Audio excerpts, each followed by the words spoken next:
এবার রমজানে ফোরাত নদীর তলদেশ থেকে শোনা গেল অদ্ভুত শব্দ, যা শুনে চিন্তার ভাঁজ পড়েছে ইসলামিক স্কলারদের কপালে। তাহলে কি এবার সত্য হতে চলেছে রাসূলের বাণী? যেখান থেকে বের হওয়ার কথা স্বর্ণের পাহাড়, ঠিক সেখানেই শোনা গেল অদ্ভুত শব্দ। খুব তাড়াতাড়ি শুকিয়ে যাবে ফোরাত নদী এবং বের হবে স্বর্ণের পাহাড়। প্রিয় দর্শক, রাসূলুল্লাহ সাল্লাল্লাহু আলাইহি ওয়াসাল্লামকে বিশ্বাস করলে অবশ্যই আলহামদুলিল্লাহ কমেন্ট করবেন এবং রাসূলের এই সত্য বাণী শেয়ার করে সকলকে জানার সুযোগ করে দিবেন। যে ব্যক্তি রাসূলের হাদিস শেয়ার করলো তার জন্য রাসূলের শাফায়াত ওয়াজিব হয়ে যাবে। কিসের ইঙ্গিত দিচ্ছে এই আওয়াজ? পুরো মুসলিম বিশ্ব তাকিয়ে আছে এই নদীর দিকে। একদল সামুদ্রিক ডুবুরি অভিযান চালিয়েছে ফোরাত নদীর তলদেশে এবং ফিরে এসে যে তথ্য দিয়েছে তা পুরো জাতিকে ভয় পাইয়ে দিয়েছে। এই নদী শুকিয়ে যাওয়া মানেই দাজ্জালের আত্মপ্রকাশ হওয়া। ইসলামিক বিশেষজ্ঞদের মতে দাজ্জাল এই নদী শুকিয়ে যাওয়ার অপেক্ষায় রয়েছে। কিন্তু 2025 সালের রমজানেই এমন আওয়াজ বা শব্দ শুনতে হবে তা কেউ কল্পনাও করতে পারেনি। এই ভয়ঙ্কর আওয়াজ নিয়ে চাঞ্চল্যকর তথ্য দিয়েছে বিশেষজ্ঞরা,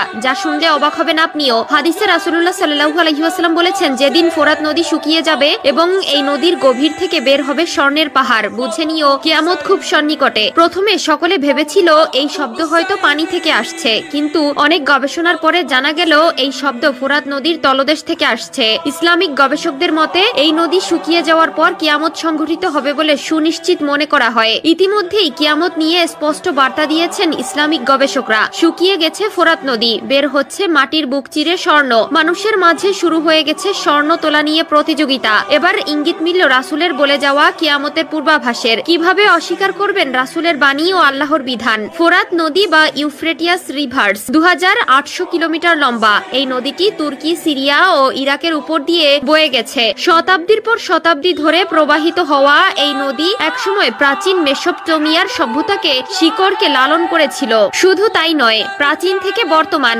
এর তীরে গড়ে ওঠা জনপদকে লালন করেছে এই নদী। তবে জলবায়ু পরিবর্তন আর মানুষের সৃষ্টি করা দূষণের কারণে ধীরে ধীরে শুকিয়ে আসছে এই ফোরাত নদী। গবেষণার জন্য যারা কাজ করছেন তারা জানিয়েছেন এই শব্দগুলো নদীতে থাকা নদী গর্ভ থেকে আসছে এবং এই গর্ভে পানির স্রোতের জন্য যে কম্পন তৈরি হয় সেই কম্পন থেকেই এই আওয়াজের উৎপত্তি হয়েছে। বিশেষজ্ঞদের মতে যে হারে ফোরাত নদী শুকিয়ে যাচ্ছে, এরকম চলতে থাকলে 2030 বা 35-এর মধ্যে ফোরাত নদী পুরোপুরি শুকিয়ে যাবে। সাম্প্রতিক বছরগুলিতে এই নদীর পানির স্তর উদ্বেগজনকভাবে হ্রাস পাচ্ছে, যা নিয়ে প্রকাশিত হয়েছে একাধিক প্রতিবেদন। এসব প্রতিবেদনে বলা হচ্ছে, শুকিয়ে যাওয়া ফোরাত নদী সিরিয়া ও ইরাকের কৃষিকে প্রভাবিত করেছে ব্যাপকভাবে। বৃষ্টিপাত কমে যাওয়া, বাঁধ নির্মাণ এবং দুর্বল ব্যবস্থাপনাকেই দায়ী করছেন বিশেষজ্ঞরা। অর্থাৎ স্পষ্টই বোঝা যাচ্ছে মহানবী সাল্লাল্লাহু আলাইহি ওয়াসাল্লামের করা ভবিষ্যৎবাণী সত্য হতে শুরু করেছে। একদল সামুদ্রিক ডুবুরি অভিযান চালিয়েছে ফোরাত নদীর তলদেশে এবং